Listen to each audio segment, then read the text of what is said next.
You're listening to Music Tectonics.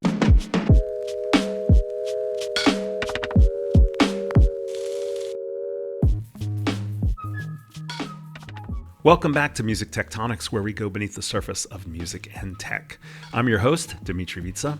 I'm also the founder and CEO of Rock, Paper, Scissors, the marketing and PR firm that specializes in music innovation. This week, we're exploring the future of direct-to-fan commerce with Joshua Stone, the CEO and co-founder of Stuff.io and Book.io. With backing from names like Mark Cuban, Snoop Dogg, and Ethereum co-founder Charles Hoskinson, just to name a few, Josh is building infrastructure that lets artists sell digital media directly to fans. We talk about why streaming makes it hard for artists to make money, how direct-to-fan can actually create real revenue, and why we finally have the technology to let fans own digital music again. Whether you're an artist looking for new revenue streams or just curious about where music commerce is heading, check out this preview because Josh is going to be speaking at the Music Tectonics conference as well. But first, the news.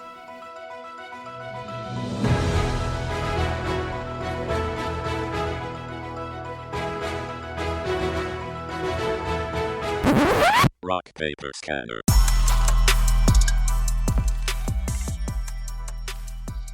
Hey, this is Jade Preboy, manager of new business at Rock, Paper, Scissors. Here to kick off this week's Rock, Paper, Scanner industry news roundup with Dimitri Vitsa. Dimitri, how's it going?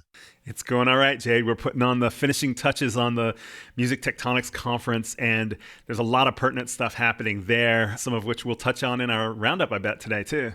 Absolutely. Really excited for that one. What articles caught your eye this week, Dimitri?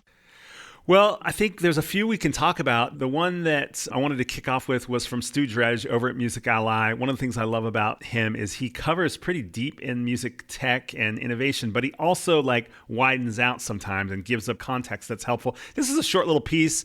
General public, quote, more concerned than excited, end quote, about increased use of AI. He is basically reporting on a Pew Research Center study about AI, and it's not about music specifically, but he does basically point out that 50% of U.S. respondents said they are more concerned than excited about AI, whereas 38% were equally concerned and excited, and 10% more excited than concerned. And then he also points out that when it comes to regulating entities, more people globally tend to trust the EU to regulate AI than to the U.S. or China. And he just sort of says, that's just kind of useful context for what's going on in the music industry. Yeah, no, absolutely. I mean, I think that, consumers are now kind of starting to share some of the concerns that AI researchers have been, they've been voicing their concerns about how the cat's out of the bag with a lot of this. And I mean, researchers from AI labs like Google and OpenAI have been talking about how we may be losing the ability to understand advanced AI tools. Yeah. And so that's really, to me, it's kind of like oh, wow. We might not be able to, we kind of opened Pandora's box with this one. It might not be able to be shut. I personally am pretty excited about it. I think that there's it's kind of an exciting time. It kind of feels like the early internet, right, how it did in the early 2000s, I guess, or late 90s, even though I was only 9 years old during that time. I was still excited about the tech bubble. You know what I mean? Yeah. Yeah, no, and it's also interesting. I like what you're saying about kind of comparing what the general public feels versus what researchers have been saying.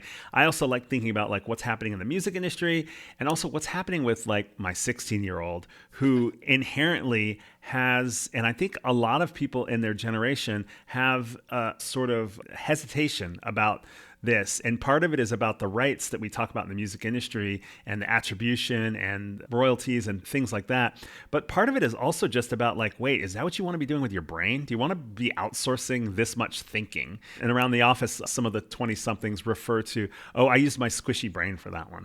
When they come up with something, they're like, oh, this was better than what I could have gotten in ChatGPT. So anyway, we don't need to spend too much time on it. I just think it's interesting to get that perspective that Stu kind of pointed out.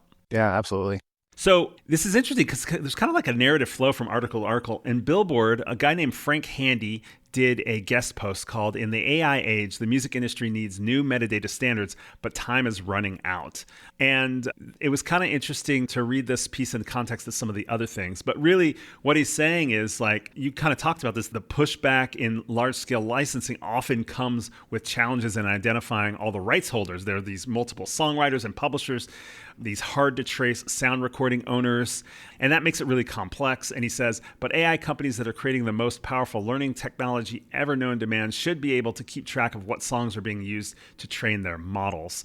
And he's just talking really about like the speed at which everything is changing, and how if we don't get a handle on this metadata and this attribution, we're really going to lose sight of how to really protect human creativity and monetization as well. So it's kind of interesting to go from that Music Ally article about people's some hesitations around AI to go into like, well, what would it take from a metadata and a workflow perspective so that there's transparency between publishers, labels, DSPs, broadcasters, distributors, etc. Yeah, I mean, it's kind of a double-edged sword here because the technology is moving so fast. How no matter if you're concerned about it or excited about it, it's moving at such a quick speed that it's just kind of hard to keep up with everything. But I really like what Frank is saying here. He's a longtime friend, president of the Association of Independent Music Publishers, AIMP, the LA chapter. So they do a ton of advocacy and education and community and networking. So I was really happy to see him kind of put this thought leadership piece forth. But yeah, I like your point about kind of like the pace of things, and he sort of points out like, if we don't do something now, the metadata gets lost, right? Like if there's songs built on top of songs built on top of songs and there's no through line, you don't really know who like created the soul of the original song that led to a machine creating a song with very little human input. And so I think there's a little sense of urgency that's in there that I think is helpful. Now, I mean, this is kind of a crazy narrative because now we've gone from that large scale conversation about appetite for AI to like how there's some urgency around dealing with metadata. The same week, last week, Hollywood Reporter's Ethan Millman reported Spotify to develop AI music products in partnership with record labels. UMG, Sony, WMG, Merlin, and Believe have all signed on to the endeavor, with Spotify touting artist-friendly policies. If the music industry doesn't lead this moment, AI-powered innovation will happen elsewhere without rights, consent, or compensation. So, like, this is moving at a fast pace. Literally, like these players are coming together to say, oh yeah, actually we are going to do a thing with AI. There's been Spotify as well as Deezer have talked about the challenge of how much AI created music is flooding their streaming services. And so this is kind of interesting that all these majors and major players are getting on board with partnering with Spotify. They didn't specify the software or tools the company was developing, but they had this blog post last Thursday morning that the audio streaming giant was working with the partner companies to create, quote, responsible AI products that empower the artists and songwriters they represent and connect them with the fans who support them. They went on to say, some voices in the tech industry believe copyright should be abolished. We don't. Musicians' rights matter. Copyright is essential. If the music industry doesn't lead in this moment, AI-powered innovation will happen elsewhere without rights, consent, or compensation. Together with rights holders, artists, and songwriters, we're making significant investments in AI research and product development. Now, it's really vague what that means exactly. Like, are there going to be tools inside Spotify to make music based off songs that you would normally commercially available songs? Yeah, maybe. That's a cool idea. That would be a big leap, but it's not a bad idea for Spotify to say, hey, we already have licensing in place. We already have partnerships. These are the people that supply everything to us. Why don't we finish those deals before these disruptive companies come in and say, we're just going to do a thing and we'll apologize later and we'll figure it out in the courts. Yeah, I mean, time is of the essence. Things are speeding up. I mean, the AI landscape is way different today than it was 6 months ago, which is so different than it was a year or two ago. So it's crunch time for them. Yeah, I mean, it's kind of surprising to have that many majors all jump on board at the same time with something as controversial as this.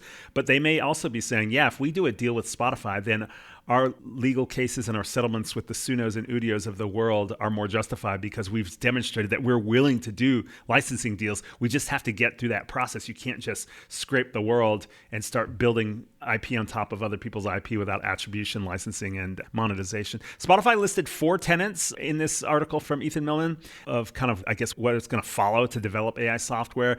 Working directly with labels and distribution companies and publishers is one of them. Choice in participation is another one. Artists and rights holders will choose if and how to participate to ensure the use of AI aligns with the values of the people behind the music. The products will develop wholly new revenue streams for rights holders, artists, and songwriters. That's a really interesting one. If it's not just like, oh, we're keeping people on platform, but it's going to kind of cut into the existing revenue streams, it doesn't really help the rights holders very much. So that'll be cool. And then any products the company creates will not replace human artistry.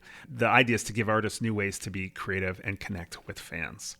But Jade, that was not the only thing in the news from Spotify or having to do with Spotify. Elena Demopoulos at The Guardian in the UK wrote an article, Death to Spotify, the DIY movement to get artists and fans to quit the music app. Musicians have long criticized the streaming services, paltry payouts, but a new wave of boycotts is emerging. We've seen, Jade, a lot of different independent artists recently say, I'm pulling my music off of Spotify. That's not the first time it's happened. And this article actually goes back in history a little bit to talk about the Neil Youngs of the world and other artists in the past, early on, maybe 5-6 years ago, also taking their music off of Spotify. But this is funny that this was actually inspired by an event that took place in Oakland, California earlier this month that was called Death to Spotify. And the thing that's interesting to me about this is in the past, the conversations had to do with paltry payouts or fragmentation between artists and their audiences. But this time, people started pulling out their music in protest of Daniel Ek's investments in a military drone company as well. Yeah, and defense tech. Yeah, a lot of artists are not into defense tech. Yeah, that, and also just like a lot of artists feel like they have to be on all the streaming services because different people use different streaming services. They're going to miss audiences. They're going to miss exposure. It's almost like you play a concert to a venue and say half the venue is off limits. They can't hear anything you're saying. Like that's what happens when you pull your music off of a single streaming service. And it's interesting that in music, it's different than in television. Whereas the TV services, you're like, oh, you want to watch Ted Lasso? You have to watch it on Apple TV. You want to watch Slow Horses? You have to watch it on, I don't know, Netflix or Amazon Prime or something like that. You don't get the same thing everywhere. Whereas in the music world, it's turned out that everybody kind of has all the same catalog. And so then what's the differentiation based on user experience, et cetera? Well, we might be moving towards more of that model that like TV streaming services have kind of adopted. I mean, you're watching whatever on Netflix and it's only available for a certain amount of time. And then it might be on Paramount Plus. It's all about whoever's in control of that license IP for a certain amount of time. I think there's a lot of things kind of coming to a point here. Not only the kind of like vague statements around AI that, Spotify's making, like in reference to the last article, but I also think that there's better options. There's more options out there right now for artists that want to work with more of like an indie streaming service. I mean, you have like the Audiomax and Vocanas and Kobuzzes of the world. They're all doing something really unique and bringing a lot of value to indie artists in a way that I think is really interesting because a lot of the artists on Spotify are small to medium-sized artists. Not everyone is, in the billion plus monthly streams category. So I actually think there's a huge opportunity here. And I think that's something we're seeing, kind of across the board is just an opportunity for, let's call them indie streaming services that have a little, better customer service, more pointed offerings, better artist services tools, like label tools, if you will. That's kind of what I think that's probably a big part of this is that there's actually a place for them to go. There are direct to fan engagement platforms that artists are adopting that is like, oh, we actually don't need to have this. We can kind of break the mold here. And I think that's really exciting. I think you're right. I think the future, what's shifting as music becomes more and more global, which I know sounds like so like 20 years old or something, like, like an old thing to say, but it's still happening, right? Like music is no longer breaking globally. It's breaking in regions. And then in order to get into another region, you might have to be on another streaming service. You might have to collaborate with artists who sing in a different language, et cetera. So there's all sorts of reasons why I think you're right, that there's going to be future niches that grow, especially for independent artists who aren't already on the global stage. They don't necessarily need to be on everything. They need to be in places where they find their audience. So anyway, that was super fun, Jade. I think the news told an interesting narrative of what's happening right now. And I'm really excited to hang out with you and the Music Tectonics community in Santa Monica in just a couple of weeks to continue these kinds of conversations. We have a lot of sessions on AI. It is not an AI conference, but a lot of the sessions are about solving these workflow problems of getting people aligned and really focused on the ethical side of how we can make this work for everybody in the ecosystem. So it's kind of cool to watch the news unfold and a blast to talk with you about it. Jade, thanks so much. Thanks, Dimitri. Thanks for letting me be here. Appreciate you. Now for our feature interview.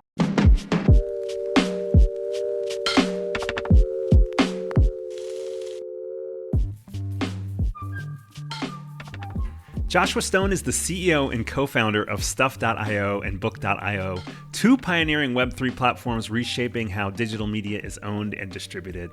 Backed by high-profile investors including Mark Cuban, Charles Hoskinson, co-founder of Ethereum and Cardano, Bertelsmann Digital Media Investments, which is the parent company of BMG Records and Penguin Random House, and Ingram Content Group, the world's largest distributor. Stuff.io's mission is to replace outdated digital licensing with true blockchain-based ownership of music, video, ebooks, audiobooks, and games. Josh's background includes building large-scale consumer applications at Cinemark, AT&T, and Expedia. He's a leading voice on the future of digital media. What accolades, so much stuff you've done. Welcome to the podcast, Josh. Hey, thank you so much for having me. I really appreciate you having me on. I'm looking forward to chatting. Yeah, did I see that you just added Snoop Dogg to your advisory board and cap table as well? We did. That was I'd say a not short process. I think we talked to him for, probably almost over a year for sure, before we finally, figured it all out. And he's really an interesting entrepreneur, really. Like he's very technology forward. It's great to have him on the cap table. Obviously, one of the biggest microphones on the planet, and just a huge, background in music and entertainment in general, and has his hands on a bunch of other things too. So it's really cool. It's going to be a great collaboration with him. That's cool. I just love just how many entities of significance you have involved with this. And yet I think for a lot of the music industry, Stuff.io might be just emerging for them. They're starting to connect, and you guys are coming to Music Tectonics, which is why I wanted to talk to you, because I think there's a lot we can learn from you about the direct-to-fan experience solutions, especially as it is emerging now in late 2025 into the new year 2026. So let's dive in. Stuff.io is not solely a music company, but you work with all sorts of creators, including people who produce books, audio, video, and music. You can tell by some of the folks that I mentioned in your bio that are involved as investors or advisors. Let's start off by asking, what shifted that made direct-to-fan relationships in entertainment and media more relevant, doable, scalable in recent years? No, I mean, it's a good question. What's really funny is like streaming in general just kind of broke that historic ownership model. Like before streaming happened, we owned all of our physical media, like our vinyl and our books and our DVDs, and now we live in this world where we basically just have these temporary licenses. And so, that was sort of the technology solution that got put in place to stop, Napster and all that when things kind of shifted to go digital back, around 99, 2000, all that sort of stuff. And so really it's taken until now for technology it has kind of finally caught up to where we have the capability to create individual digital objects and track them in a scarce and, DRM protected way. And so this really, is going to enable this huge growth, because we're going to go from this, right now the creator economy, right, that a lot of people talk about. It's like full-time creators. There's about 330 million of them. That's projected to, in the next 5 years, grow to over a billion full-time creators. And so, creators want to have these connections to their fans, because right now they don't when they're going through any sort of centralized system. Fans want to connect with the creators, which is obviously apparent when you look at like Twitch and TikTok and even Patreon and even OnlyFans, right? Like, but all of those solutions, the consumer really doesn't own anything, and the creator doesn't really have a connection to them. So we're finally to this point where we can, utilize a Web3 tool set as infrastructure in a way that isn't nerdy or, cryptocurrency or all of those, sort of difficult things, and use it as pure infrastructure to enable this, new way to sell and distribute digital media. I want to play devil's advocate a little bit for the music side and get your response to it, because music streaming has become this primary means of listening to music and helping artists and labels monetize recordings and songs. And so like it's working in a sense, right? So why should artists, managers, labels be focused on direct-to-fan commerce in addition or instead? No, it's a good question. And kind of funny, like even relating back to the Snoop Dogg thing, right? Like he famously had a video going around, I don't know, like a year and a half ago around, he'd bought Death Row and, was frustrated because he got a check for $40,000 for 1 billion streams. Wow. So it's no secret that streaming doesn't really pay out well. Like if you're in that top echelon, right? If you're the Taylor Swifts and stuff of the world, like of course you're making, the lion's share, and that's kind of how those contracts are set up. But On the lower, tier, when you're making fractions of a cent for a play, it just doesn't really, it's not economical. And so we don't, we kind of take an approach of, instead of sort of an either or, but more kind of a both and, to say, the way we should reframe and think about streaming is purely for discovery, right? It's basically our modern day version of FM radio. Right. So, everything's free. I can listen to ads, or maybe, I could pay for a subscription, like satellite radio was back in the day or something. And I can, I can listen to all kinds of new stuff. The original purpose of that was to drive fans to then go buy the album, which was the same purpose of like a music video as well, right? It was like, hey, here's a music video.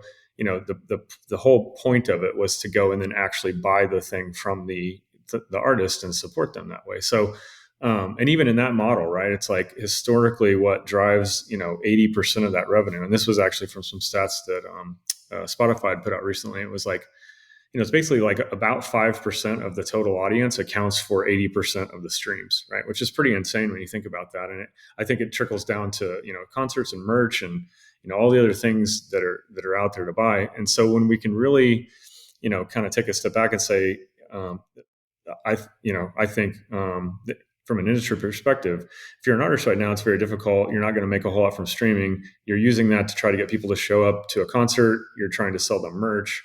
And those are kind of your two primary paths to make money. And so what we're able to augment there is to say, hey, there's actually like, a digital version of the album, right? It's the closest thing to what a digital CD would be. We can bring that in. It brings in ownership.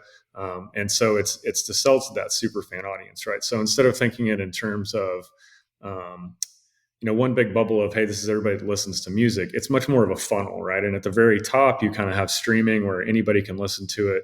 And then you drill down to, hey, somebody's followed you, they added you to a playlist, they listen to you on the regular, they become a fan, they'll go to your concert. Like we're driving down into that funnel to say, like, we're targeting the super fans, right? The people that are, really interested in connecting with that artist and will pay for the VIP experience, and unlocking a new mechanism to, produce a new revenue stream. So it's not a, not a revenue stream to replace streaming. It's revenue stream to augment it, right?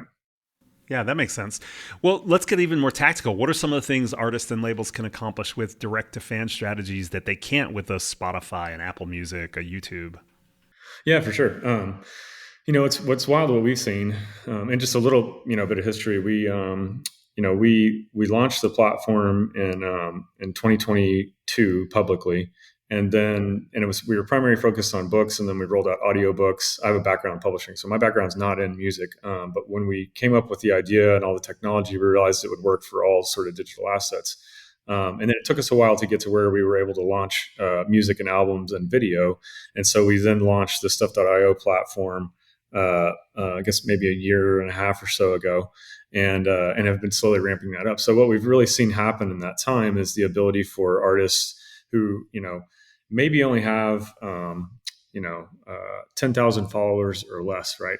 But they can sell an album to their fan base, and maybe they only sell 500 or 1,000 units of that album, but they could sell that for $5 or $10 or whatever price they want, and they make an infinite amount more money than they do from streaming money.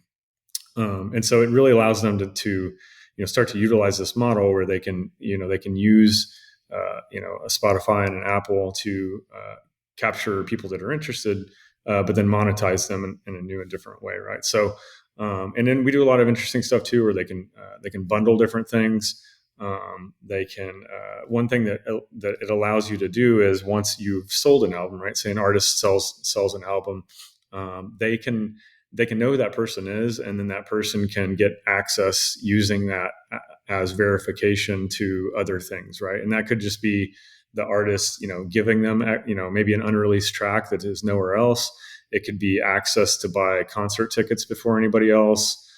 It could be to buy exclusive merch, or the next album or music video or whatever. So it gives them a whole lot of different ways. And I think on the music video side too, right? It's like music videos historically, right, from the outset, we're basically marketing commercials to get people to buy that album. And now what's happened is, we've gone away from that, and a lot of labels have cut music video budgets like tremendously, if they'll even give an artist a budget, which is why most of them are just visualizers or looks like something shot on an iPhone. because there's no way to monetize it when they put it up on YouTube. Yeah, they're going to get, some amount of revenue from it, but by far, right, it's YouTube or Vivo monetizing that and capturing all the revenue from it. So this would allow them to sell music videos directly, right? So if you think about an artist that you really like, if they put out some nice video and you had exclusive chance to buy one, maybe there's only a couple thousand of them or something, fans, the super fans are going to pile in and want to buy and own that and see that content. So really it shifts the way that, and just at a broad level too, right? Like if you think about social media companies at the highest level, right? Like Cardi B just put out a new album, right? And she's been very big on social media in the last, several years, and has got a lot more. This is why it took her so long to put an album out too. She's making so much more from that influence and the social media side of it than she does from making music directly. And so what this also allows us to do is, the sort of inverse of that is true, which is basically Cardi B has given away all of her content to social media networks for free, right? And social media networks definitely monetized it. And, Cardi sees some portion of that, but this allows her to take some parts of that media too, right? If she's backstage or she's having in the studio with somebody or, writing stuff or hanging out with fans or going on tour, any sort of social content that an artist would also want to monetize or had some reason to create a collectible of and give away, it gives them a path to do that to their audience and just increases and strengthens that fan to creator connection. Josh, for a book publishing guy, you seem to know a lot about the music industry. There's a lot of similarities. Yeah, good point. So what about for like an emerging musician with no label? What's the first step they can take toward direct to fan success? I mean, we definitely don't shy away from telling people all the time. I actually talked to an artist the other day and he was just starting out and I told him, I was like, yeah, put it on Spotify. Like we definitely don't think of it in terms of you should have to start here first, right? Because put it on SoundCloud, like try to capture some amount of audience, and then you can begin to then monetize that stuff directly when you've created that following, right? And even when you start out, right, it could be maybe it's only a couple hundred albums, right? Maybe you're only releasing 100 mixtapes basically, right? And you're charging $10, $20 a piece, or even less than that. You can charge $1 or $2 a piece or something, right? So, and as you begin to do that, then you can start to layer in experiences as well, right? Like a lot of what we've seen, which the book side, my background on the publishing side, like I was connected to a lot of the publishers and some of the investors and stuff, obviously a book text file is an easier thing to manipulate. And that was sort of our prototype for this, but always with this vision to go, into full media. And so as we went through that process, we tested with a lot of different creators. And what's interesting is when you really get into those different, kind of what I was mentioning, where you're I'll give you a for instance, like we had an author who's a New York Times bestseller and he released a book. Then he had, it was a series. And so then the next one came out and then he offered a discount for everybody who bought the first one. And then when you bought the second one, you got a discount. And then I think he just automatically gave away like the fourth installment if you had those first three, right? So you can start to layer in these interesting like merchandising things that don't work, that are impossible in the streaming world.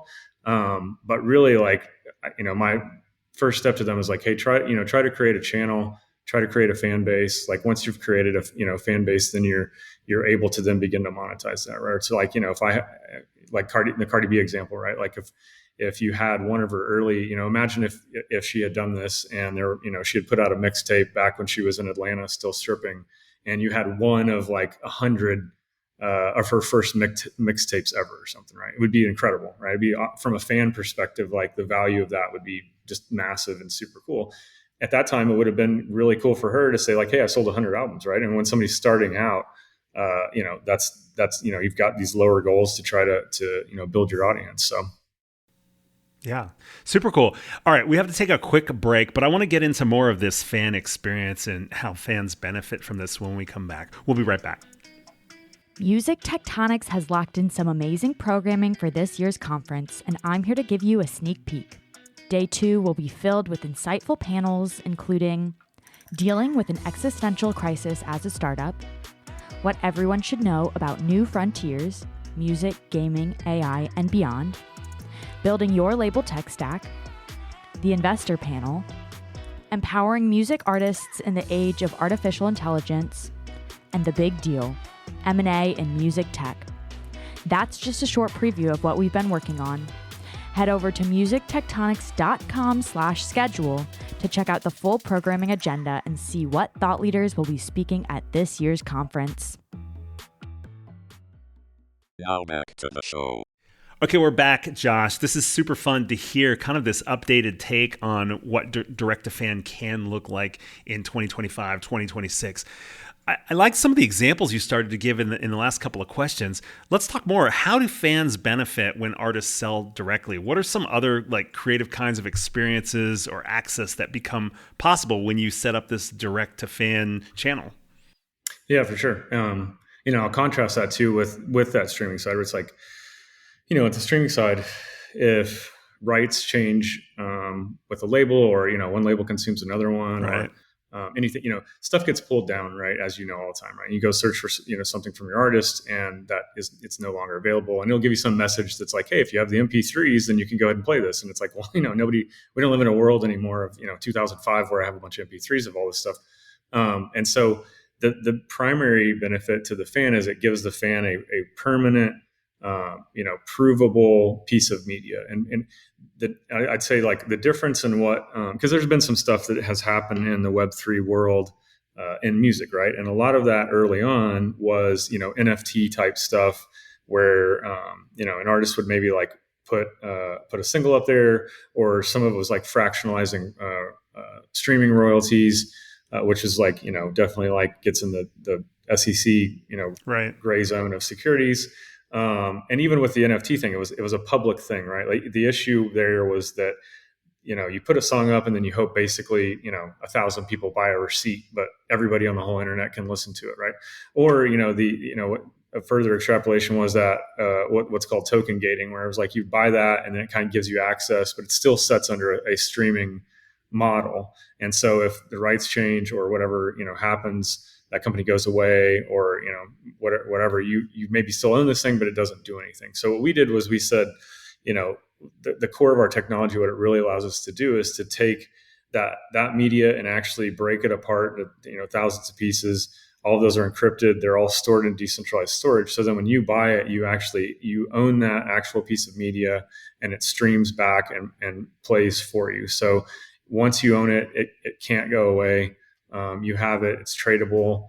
And a lot of times too, right, we have people that, they'll sell a limited number of those.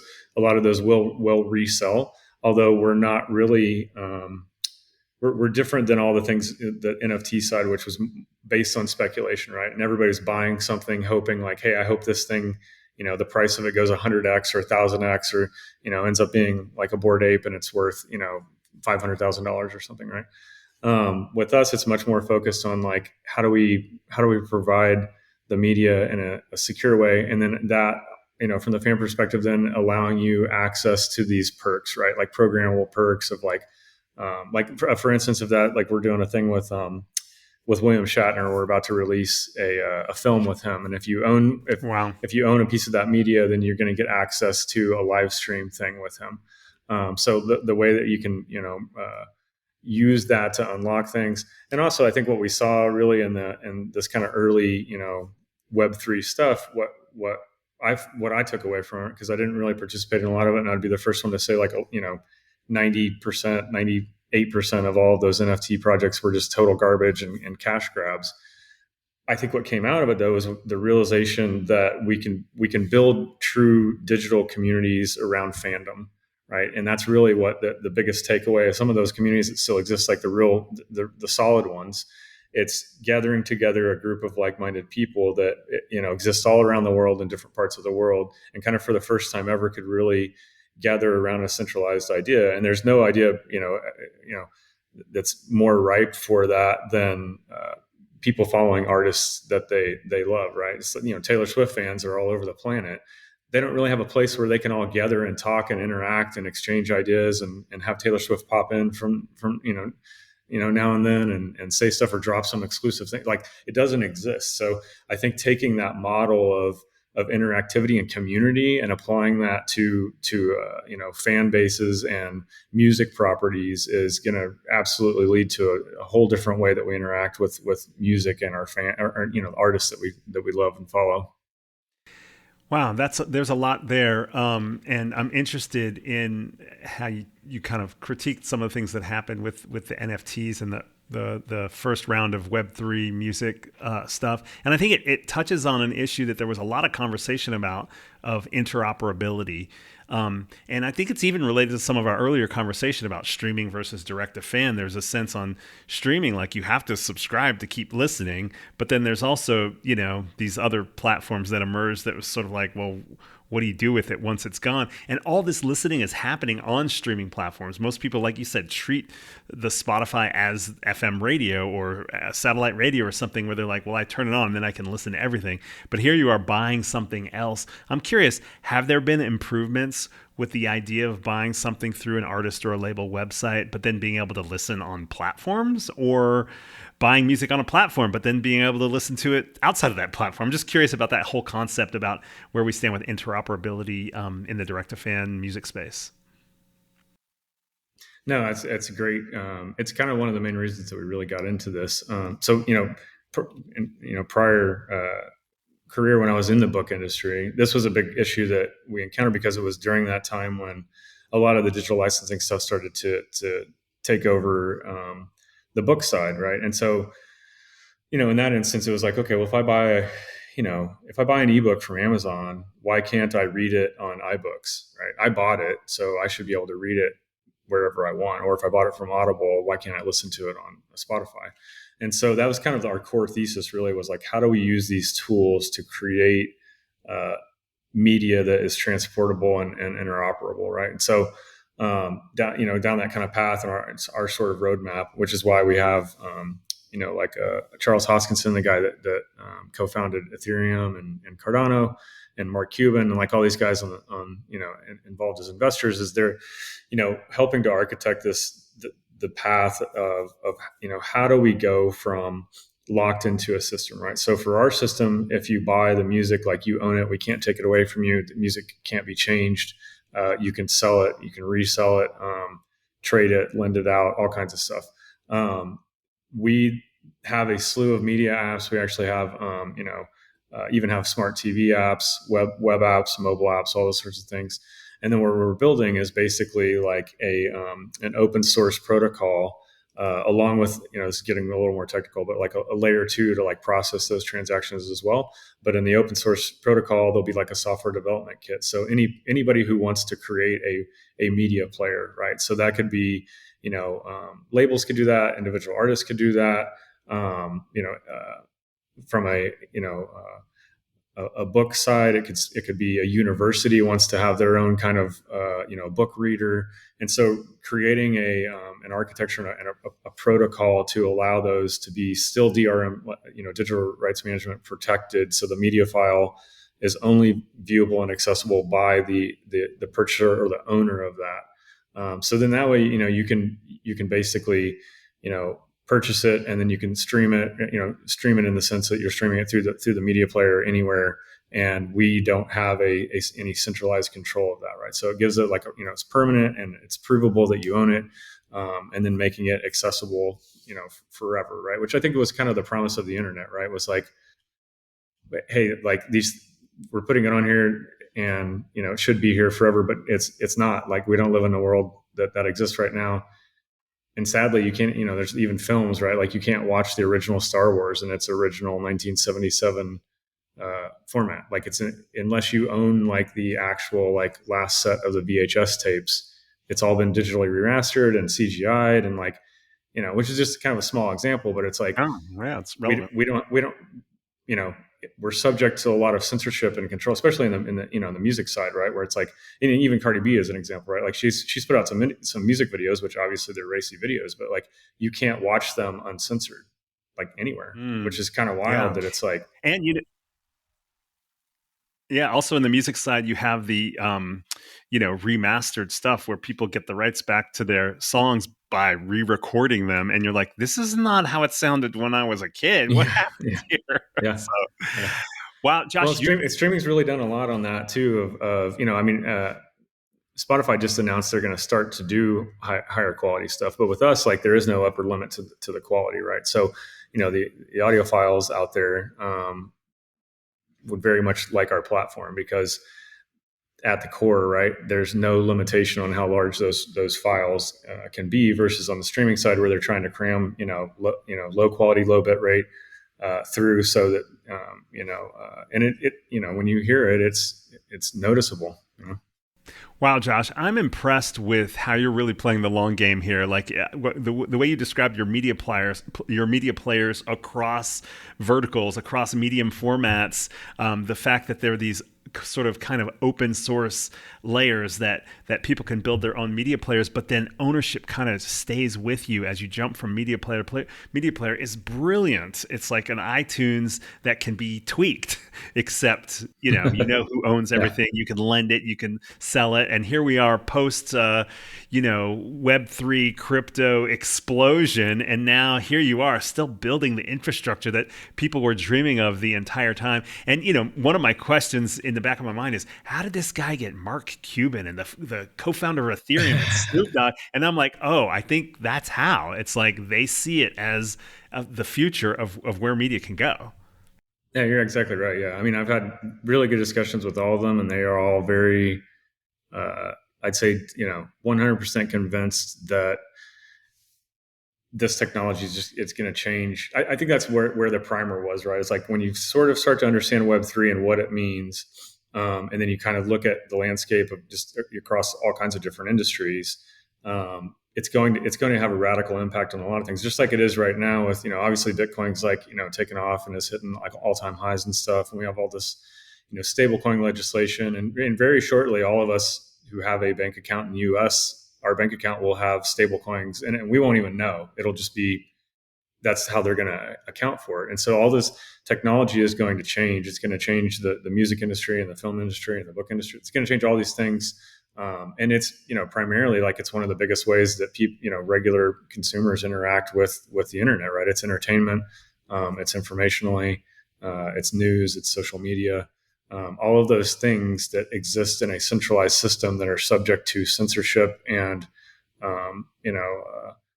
deletion should exist in a immutable way that you have ownership of your own media and you have autonomy to do what you want with it.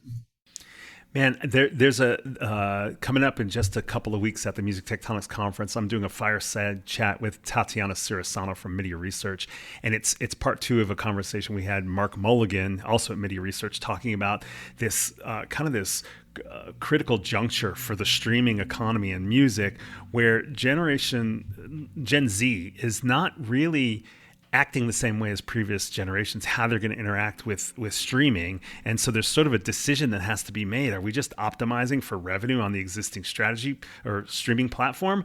Or is there something different that needs to happen? Do we have to revolutionize what that experience looks like? So I can see in this conversation, we're at this moment where you stuck through the first Web3 bubble and you're still here building, and you're building at an infrastructure level. It feels like it's minus hype. It's really about like getting the best experience for all the parties involved, the creators, the rights holders, the fans and listeners, etc. At a moment when there may be a generation of people who kind of are not into the streaming. You see the kind of the protests around Spotify's founder investing in drones and things like that. And maybe this is a moment where all the promise of the Web3 things in music actually come to life, because there's a generation that kind of has a different expectation. They might actually want to buy from the artist specifically rather than having the convenience of playlisting or something. Absolutely, yeah. It's a novel thing for them, right? Because what's funny is if you look at just sort of the history of how media changed, and in music in particular, right? When you rewind all the way back to the first when we started to have a phonograph, it sort of has these jumps and these cycles, and also along with that, the formats of those sort of then dictated what those albums were and how long they were and all those things up until you get to the late 90s when it goes digital, and then we moved to digital licensing, and it's been stuck in that format for 25 years, longer than all of these other formats that went through like radical change cycles and upended and changed the industries like multiple times over. We've been kind of stuck here in this same cycle of, and basically what's happened, right, is like these centralized streaming services have drained all the money out of labels, which have, obviously drained all the money out of, from artists. They're not making anything from it. So you really end up with music being a complete loss leader, where music itself makes no money. And, there's a funny saying that I saw a video recently where they were like, the only thing that music can't sell is itself. Right. It's used for everything. Right. You pay sync license for put it in a commercial or put it in a movie or something, and it makes some money there, and it's used to make those things make money. But it in and of itself doesn't make any direct money, which I think is, from a cultural standpoint, what it does is it homogenizes artists. It gets everybody looking at play stats from Spotify, where they then say like, okay, well then I'm not going to do a full album anymore. I'm just going to do singles, and every single has to be 2.5 minutes, and there has to be a vocal in the first 10 seconds, and it has to be this many BPMs, and that's going to give us the best chance at having it go somewhat viral on Spotify and produce more streaming. It's like, that is not pro artist. That is like the machine trying to crank out, which I think is why we're in this. A lot of that stuff gets homogenized, especially on the film side. Like, that's why we're, it's part 7 of, a movie, and, we're remaking this thing again. And there's no budgets for these lower, artistically created things. And I think, it's sad. So I think this really will enable and breathe back a lot of life into that, and allow artists to say, hey, I want to create an experience. And going back to the format, instead of saying, hey, it's, your regular format's, 10 or 12 tracks, and they're, 3 or 4 minutes long. Maybe that's several hours long. Maybe it has a bunch of video mixed in. Maybe it has like a ton of photography. Maybe it's bundled with some other physical stuff, like, a coffee table book, or there's all kinds of different things that this enables that the current system doesn't allow at all, and has no, room for it. So this will open the door for artists to say, hey, you can dream and be creative again. And out of that is where we really come, where these breakthroughs happen. And we end up with, the legends that we have that have happened, because they were doing something different, right? And that's what we really need to get back to. Yeah. Well, I was thinking about this title of direct to fan kind of implies there's nothing in between the artist and the fan. We've got to take a quick break, but when we come back, I'm curious to get your take on the role of labels in all of this. We'll be right back. Meet the finalists in 2025's Swimming with Narwhals pitch competition. These up-and-coming startups span a broad range of music-related tech. Music League. Discover new music, share your favorites, and compete against your friends. Plates. Music marketing for the 21st century. Roxem. Learn a new language with music by playing interactive games in Spanish, French, Chinese, and German. Sesh. A fan engagement platform that empowers artists to connect with their audience. When you come to the Music Tectonics Conference in Santa Monica, November 4th, 5th, and 6th, you'll meet the finalists, watch their final pitches, and vote for the audience choice winner. So get your ticket at musictectonics.com. Now back to the show. All right, Josh, we're back, and I wanted to ask you, what's the role specifically of record labels in a direct-to-fan strategy? Yeah, I think that labels actually are extremely important. I think there's historically been some, and I would say obviously all labels aren't created equally, and there's definitely been some nefarious things in the past. I think ultimately what has to happen though is they shift, right? And they shift from a gatekeeper to really enabling a direct to fan world, right? So they become a strategic partner more than just a toll collector, because I think they really do work well to help amplify the reach and help craft that brand for that artist and that property. I think they obviously support a tremendous amount of legal infrastructure. And for sure, I'm on the side of the ones that are, in favor of the artist, but they do, they do a lot of work, right? And then I think a big part of that too is then also, and what we've seen, right? It's like a lot of times what we say is, I think the historic thought was, you do a lot of promotional work to get to get an album released, and then that was the marketing effort to launch that album. And for us, that's really when the marketing actually begins, right? So now you begin to look at the data side of that and the fan insights and what's going on in the community and how that thing is changing and growing and taking on sort of a life of its own. And that helps inform how to create new lines of revenue, right? To say, hey, what if we released, this thing, a single or a music thing or a physical thing or a product tie-in, or how does the interoperability of all those things sort of, become a bigger community? And I think labels are going to be instrumental in helping those artists sort of manage and create that. Because I think at the end of the day, right, the artist should be at maximum freed up to be creative and to create more art, because they are the creator. They're the ones producing the thing that the fans want. So as much as a label can come alongside them and be a partner to help enable that, so that, right now it's like, hey, create a an album, and then we're going to put you on, tour for the next 3 years.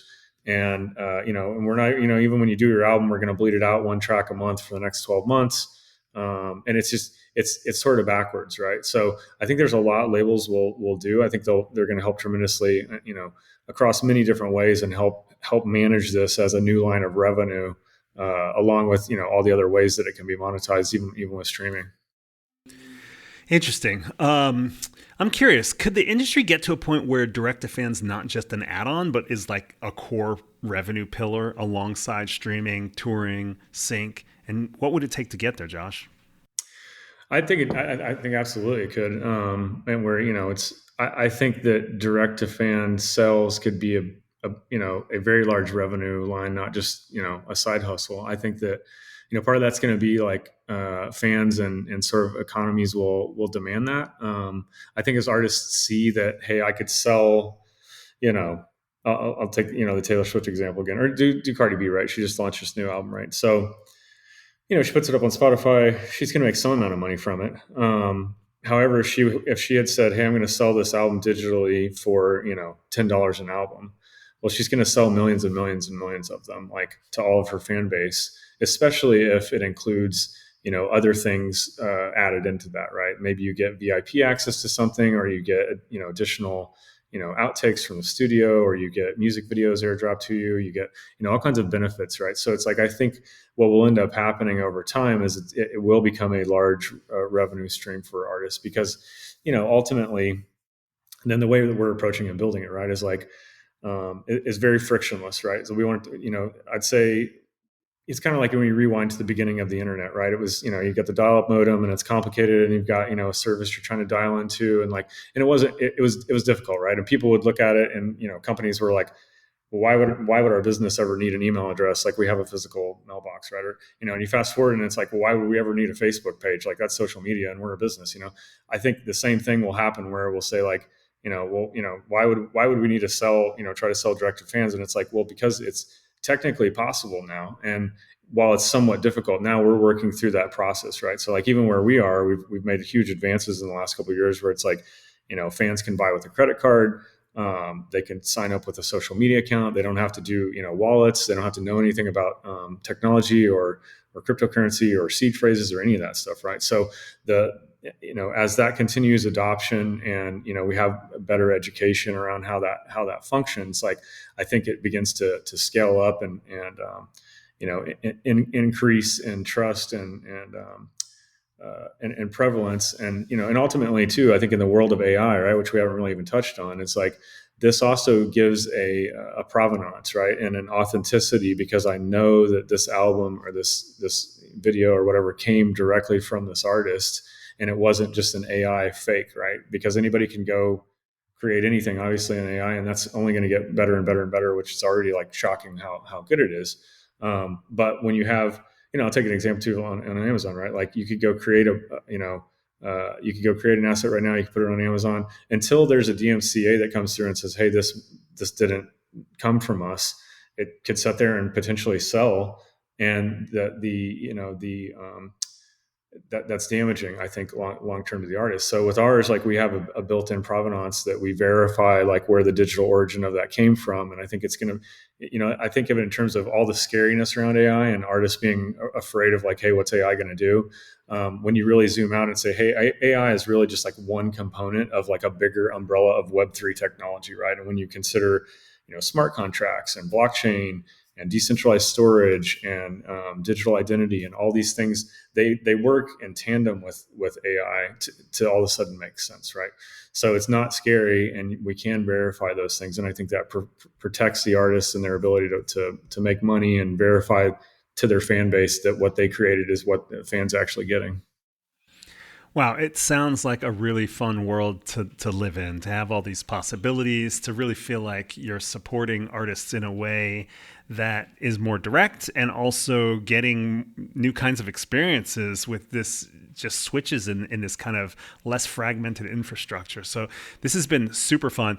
Josh, you and the Stuff.io team will be at Music Tectonics. You guys are throwing our party on November 5th. It's at the poolside space we use on the Santa Monica beach. It's really going to be a blast. You're going to be speaking about some of the stuff we talked about today on a panel, which is going to be awesome. I'm curious, just to wrap up, what are Stuff.io's goals in music this coming year, and how can the Music Tectonics community help you get there? Yeah, I mean, for us, it's we're full bore trying to onboard as many music catalogs and artists as possible. We have a process going on right now that is a customer facing portal, so it'll be really easy for artists and labels to come and roll out their own media. Trying to make that as simple as possible, and rolling out some more, kind of that infrastructure layer and kind of the background of supporting all that with a layer 2, and really just trying to deepen those fan experiences. Use our, create an economy that's pro creator. And I think, obviously the tectonics community can help tremendously, like bringing forward thinking artists and managers and labels in that are interested in trying and experimenting with something new. And really just sharing that feedback and experience, and, collaborating with, in all kinds of different ways, right? Like, I think it's going to be very exciting. And, the next couple of years is going to be really cool. Like, there's going to be a lot of new stuff. I often say, the technology we're building will definitely change the industry. I hope that we continue to be the ones to be blessed to lead that. Even if it's not us, somebody else will do it, because it's inevitable that this will radically change the industry. So the sooner that people dive in and try to understand it and figure out what it means for them and how it works, to help them generate revenue and connect with their audience, the better. All right, Josh, I think that worked, but the internet got a little funky right there. Oh, okay. Can you hear repeat? me? Yeah. No, I think it's going to record fine there. Let me just record a little outro where we say goodbye here. All right, perfect. Just stand by. Josh, I think you're going to have a blast at Music Tectonics. I think the community will definitely come and do all the things that you just mentioned, and I'm hoping that all of us see Music Tectonics 2025 as an inflection point for Stuff.io and the industry as a whole. This has been an absolute blast. Thank you so much for joining us on the podcast. I can't wait to see you in just a couple weeks. Hey, thank you so much for having me. I'm looking forward to it and hanging out with everybody. It's going to be a great time. Thanks for listening to Music Tectonics. If you like what you hear, please subscribe on your favorite podcast app. We have new episodes for you every week. Did you know we do free monthly online events that you, our lovely podcast listeners, can join? Find out more at musictectonics.com. And while you're there, look for the latest about our annual conference and sign up for our newsletter to get updates. Everything we do explores the seismic shifts that shake up music and technology, the way the Earth's tectonic plates cause quakes and make mountains. Connect with Music Tectonics on Twitter, Instagram, and LinkedIn. That's my favorite platform. Connect with me, Dimitri Vitsa, if you can spell it. We'll be back again next week, if not sooner.